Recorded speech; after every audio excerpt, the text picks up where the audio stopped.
Hey, good morning. It's Pastor Doug, and we're here for our study of the Gospel of Mark.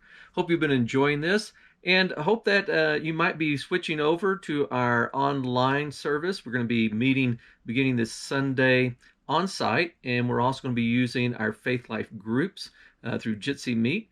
So that you can be there with us and go through it.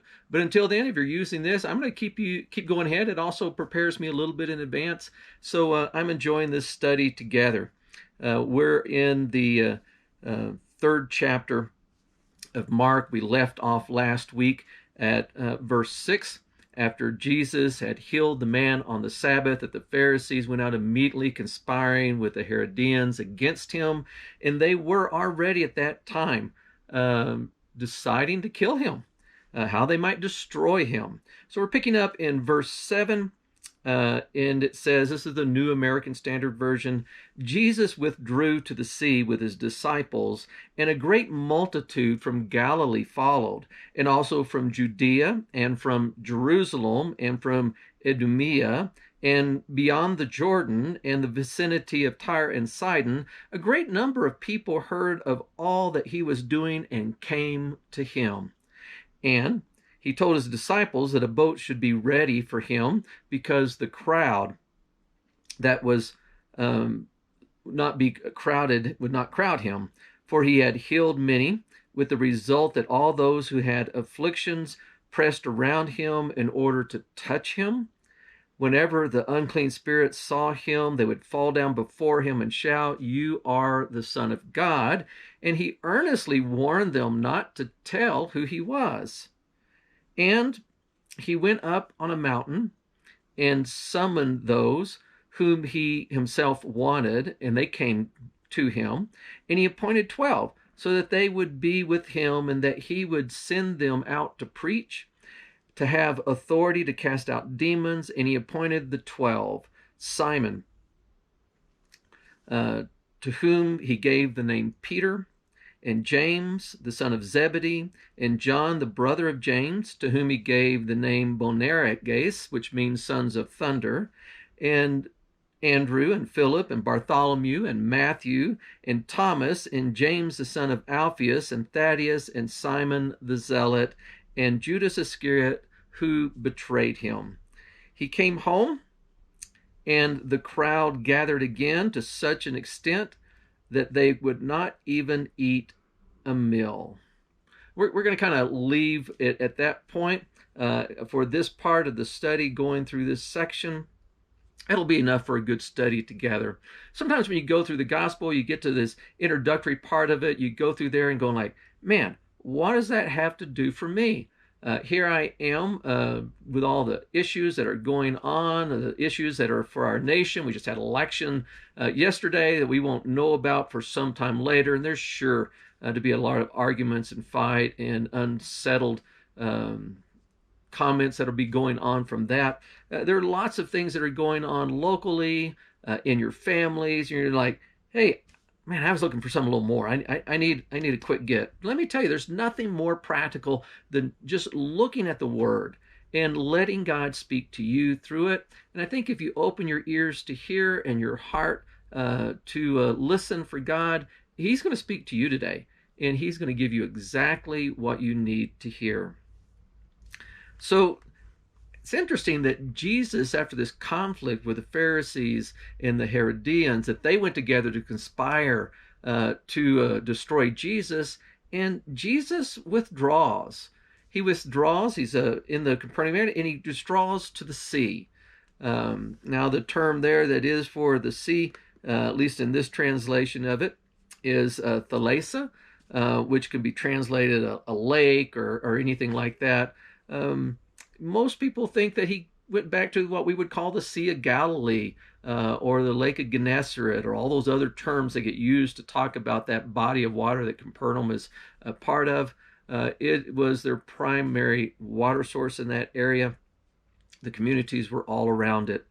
And he gets there, and as he gets to the sea, to the Sea of Galilee, this great multitude is what we have here. And it's that term that we have in here, that it is poly, many. So it's not mega, large, but it's the word pola, which we get for like we talk about political or poli sci. We're talking about many things. That's that Greek word that's there. And there were many plethos. There were lots of multitudes. Um, we would never say it that way, but that's the way they said. There was a whole bunch of people. I don't know the last time you've been in a really big crowd, and what it took you there. Might be at a sports event, might be a concert. It could be church. We've been told not to gather together, and so a lot of us are missing that gathering together and that sense of fellowship and camaraderie, and we're in this, and we're not alone. But there's this crowd. There's something that draws a bunch of different people who don't have really any other connections, but there's one thing that's just drawing them all in together, and their connection is Jesus. These people from all different walks of life, all different areas, different understandings, all the things that would divide them, yeah, they're all being drawn together, and they're being drawn together to follow him. And this term for follow is just, this simple term for, to go afterwards. Akulatheu, walk behind, to be in the same way with. And they came from all over. Now, Judea was down in the Jerusalem area. And so there were people who had traveled all the way up to Galilee from it. There were people that were from Galilee itself. There were people from Jerusalem, and they kind of spoke about themselves as being, to themselves. It was the biggest city in the area. Kind of like some people might say, "Hey, I'm from Albuquerque," but maybe the city. But they might say, "Well, I'm from Bernalillo," or some other kind of places like that. We might talk about a region, and that's kind of what's going on here in the text. Idumea, which is the area that's even further south than Judea. It goes down a little bit further than that. Then there's also, my map just came up. Hopefully you got a map. You can find these things as well. Beyond the Jordan, and the places beyond the Jordan, at least the regions at that time, was the Decapolis. Just south of that, more toward the Dead Sea. There was Perea. Lots of these big regions that were being controlled by the tetrarchs, by the Roman leadership at the time. They were people by Tyre and Sidon, which would have been north of Galilee and toward the Mediterranean Sea. And that's the area that is known as Phoenicia. At least it was back then. Then there was also people, I think maybe that's the whole list. People from everywhere. And they came together and they formed this poly gathering, a mixture of everyone together. And it's all because they heard. The people heard. Akuo. There's only one way to hear something. Something has to make sound. That old saying about, man, if a tree falls in the forest, does anybody hear it? Does it make a sound? Well, certainly it makes a sound, but there's no one to hear it, and so that sound is lost. It doesn't communicate to a person. And so we kind of use that little bit to talk about things, but all of these people have heard, which means that people are talking. People are talking about Jesus. They're talking about what he's doing. They're talking about what's going on. We know how that is because we know how it is when people start talking. There are a lot of people who are talking. Of course, we have all kinds of mediums and medias to talk through. Back then, it was all word of mouth. They did have letters. They had a few things like that. But primarily, it was just one person talking to another. And that is still one of the primary ways that we communicate. We talk to someone. We might do it now electronically, one way or another, whether it's on a telephone or a text, or we send them an email, we write a letter. But there's something good about being close enough that you can express your voice, and that voice is heard with the ears. And when that happens, we hear, but they heard all that they were doing. So they were talking about everything that Jesus was doing, where he was going, where he was staying, the people he had encountered, the healings that he had taken place, the teachings that he was saying. Now, they may or may not got all everything right, but they were talking about him, and they were talking about him enough that people wanted to go and see for themselves, and so they were drawn together. The reason that you are drawn to Jesus because someone has spoken to you about him. And so we come together because we want to hear. And so all these people are coming in, and so Jesus tells his disciples, "Hey, I want you to get a boat ready, and I want you to get them to ready because he did not want this crowd, and is this the word this oxline to have a bunch of, or to have a becoming an event." He goes, I didn't want them to, mine says he didn't want the crowd to crowd him, but the second crowd in verse 9 is to rub. He didn't want these people rubbing up against him. And I don't know about you, when I put it in those terms, it seems kind of odd for Jesus to say, don't want those people touching me. Especially when you think of some other episodes, like when they're going through the crowd and all the people are pressing in on him, the disciples are trying to keep them all away, and the lady touches him and she's healed because of her faith, and that leads to this whole encounter that's so encouraging and gives us this idea of just reaching out and touching Jesus, and being receiving from him. And so it seems a little bit odd that he's telling his disciples, hey, get a boat ready. All these people come in. I don't run against him. I want to be on the boat. Of course, he wants to talk to them. He wants to teach them. He has compassion for them. He feeds people. He gets people water. He heals people. He casts out demons. But he wants their heart to understand God's love for them. He wants them to hear how God wants them to live. And so he wants to speak to them so that they hear that. That crowd had come because he had healed many of them. They're probably saying, hey, we need to go see Jesus. He's the one who healed me. Remember when I was sick, or remember when I was hurt, or remember my hand? You need to meet this guy. He might be the Messiah. All that kind of talk is going on.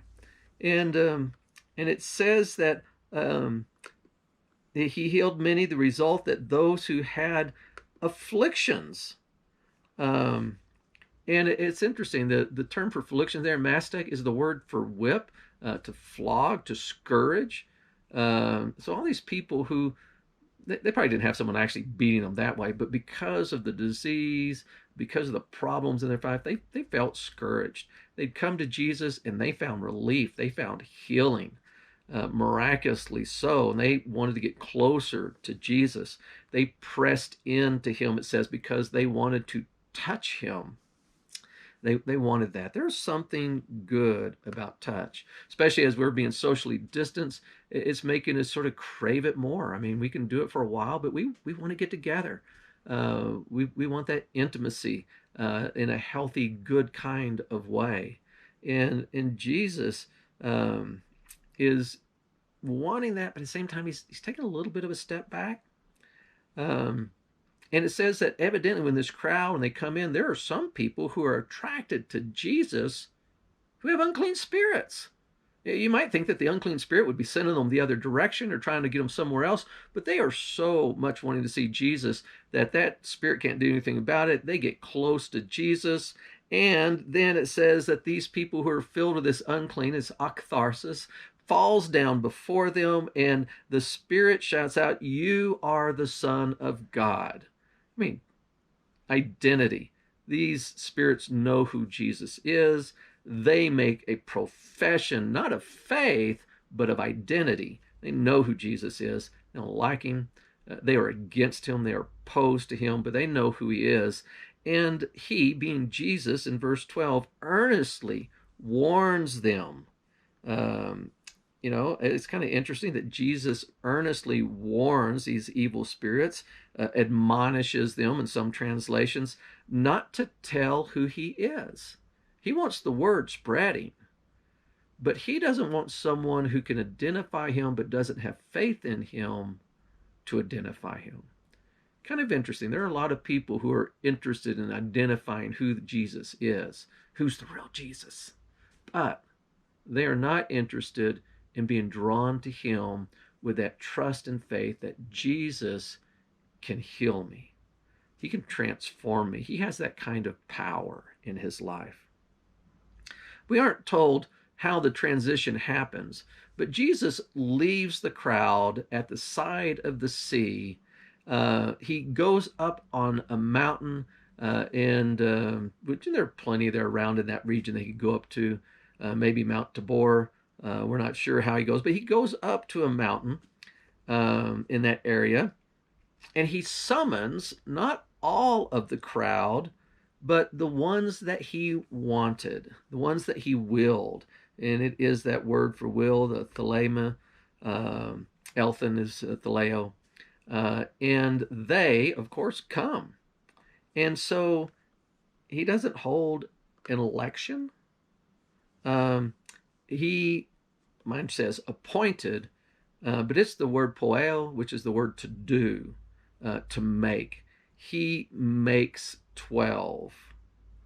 And what does he make of them? He makes them so that they would be with him. So something in there, he gets a commitment from them to be with him.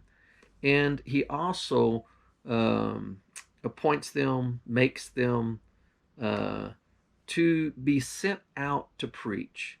That word sent out is the word apostello. We get the word apostle from it, so they become the apostles. Right now, they're still known as disciples. They're still known as learners. We don't really start calling them apostles until after the Great Commission when he sends them that final time. But his intention all along is to send them, that's all that apostello means, to send them out to preach, to speak his message, curise, to announce, to be a herald, to proclaim. And that's what he wants these guys to do. And not only are they going to go out and preach, but he gives them authority. He gives them the what we would say the willpower, ability through him. He extends his power to them so that they can cast out demons. I don't know about you, but there's a recurring theme here. There are a lot of people that have demons. That was a real thing then, and we might have to say, is it a real thing now? And the power to cast out a demon comes from Jesus alone. And there are a lot of people back then, even those who were drawn to him and already beginning to follow him, who needed to have an evil spirit cast out. And these disciples were going to get to be able to do that. And then we go through this list of names. You can go into some of the other Gospels, and there's some variation in the names, but it's the same 12 guys. And there's a lot of discussion about the importance of 12. It might be sort of representative of the 12 tribes of Israel. We certainly hear about the thrones in Revelation, but have representatives of both in it. But we get these guys. We get Simon, who he gives the name Petros, rock, Petrio, pebble, maybe even. But he's the one that is puts his faith in Jesus, and while he struggles, and while he has doubts, while he has his own failures, he calls him a rock because of his confession of his faith. And it's on that confession that he'll later build his church, not on Peter per se, but on the confession that he makes. There is Jacob. Of course, we get the English name James, who is a son of Zebedee and his brother John, Johannes, who's their brothers together. They get the nickname Boanerges, the sons of thunder, and Energes, we get energy from. They get that name rightly so, but that's another story for another time. There's Andrew and his brother Philip, Bartholomew, there's Matthew, there's Thomas, there's James, also Jacob, That was a popular name back then, son of Alphaeus. So you got to, how do we know which Jacob we're talking about? Thaddeus, Simon the Zealot. So he's even bringing some, zealots were interesting term back there. We get that term. We use zealous, and it was a Canaanos. That's the word Canaan. So we'll have to think about that a little bit and say, man, we got someone who is a Canaanite. Um, Simon the Canaanite. Man, he was someone whose background was not Jewish in that sense. He was from the people that when the Israelites came, they didn't destroy them all, and he's from that lineage of those people who were part of the land there to start with. But he comes to Jesus. He's going to be a disciple, an apostle. There's Judas, the Iscariot, and there's a lot of things about what Iscariot. He might have been part of those that we might term today as terrorists toward the Romans. Who's the one who ends up betraying Jesus.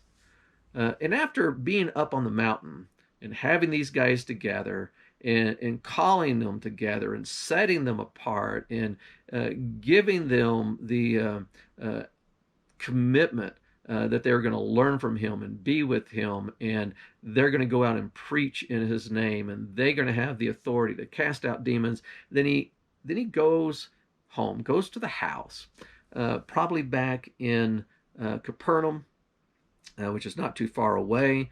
And when they get there, guess what? The crowds gather again. They come together, and they come to such an extent that he can't even eat a meal. He just has no rest. Can you imagine people being so interested that you just got to be there? You got to see there. You got to get there. And that's how Jesus was. Word spread around, and people were coming to them, and they were getting to them. And sometimes we need that in the life of the church today, the body of Christ. And I think people will be drawn even to us, not because of who we are, magnetic person, but whenever we reflect Jesus, when we show his love and we express his grace and we teach his truth, his good news, when we act in the power of his name, people hear that something is going on that they need. Just like these people needed Jesus, man, people today need Jesus. And I hope that in and through your life, they're getting to know Jesus, and they are being drawn to him, that he might set them free and he might save them, because we all need that. Right, hope that you've enjoyed our study today, and we'll get back together next week. God bless.